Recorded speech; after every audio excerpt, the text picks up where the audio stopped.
and welcome to my podcast, Raw in Wonderland. I'm so happy you're here with me today again. Today's episode, a little raw, a little powerful, and a whole lot of real. I'll be talking about something we all have, but most of us wish we didn't, our shadow. Not the one following you on sunny days, but the one that lives within you. And I want you to know it's not your enemy. It might just be your greatest teacher.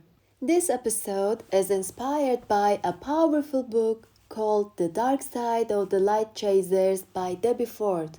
In this book, she teaches us how to make peace with the parts of ourselves that we hide, deny, or even hate. She calls it our shadow, the traits, emotions, and impulses we think are unacceptable. But what if I told you that these shadow parts are not flaws to eliminate, but clues to your wholeness? Here are some reflections and key lessons from the book. First one, you are not just your light, you are also your shadow. In a world obsessed with positivity, we've learned to suppress our anger, jealousy, laziness, or selfishness. But suppressing them doesn't make them disappear. It only pushes them deeper. And then they come out anyway, just sideways. Debbie Ford says, what you don't own owns you. Let's pause and reflect. What parts of yourself are you hiding? And could they be carrying a hidden gift? 2. The parts you hate may be your greatest strengths, just exaggerated. Debbie shares a beautiful idea. Your worst traits are often your best ones in overdrive. Being too loud might actually mean you are a great speaker. Being bossy could mean you are a natural leader. Being selfish, maybe you are finally learning to protect your own boundaries. Ask yourself, what if I turned the volume down instead of silencing this part?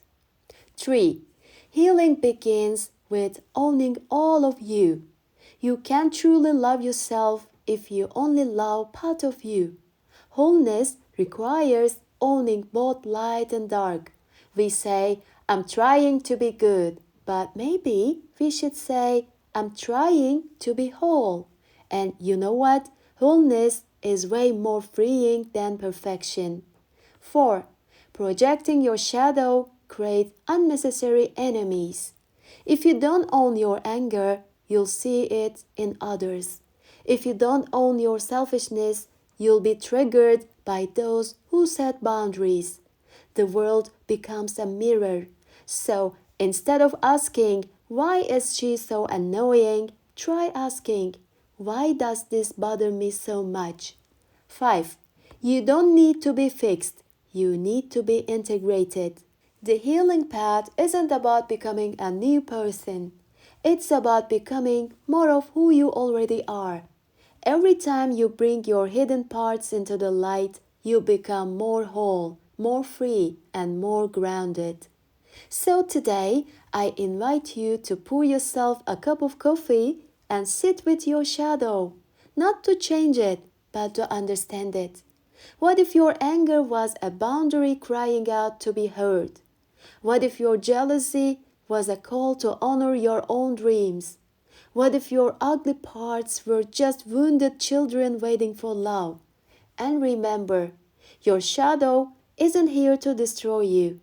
It's here to show you the parts of yourself you abandoned. And once you welcome them back home, you don't just shine, you radiate. Until next time, stay curious, stay kind, and don't be afraid of the dark. It might just be where your light begins. Bye, guys!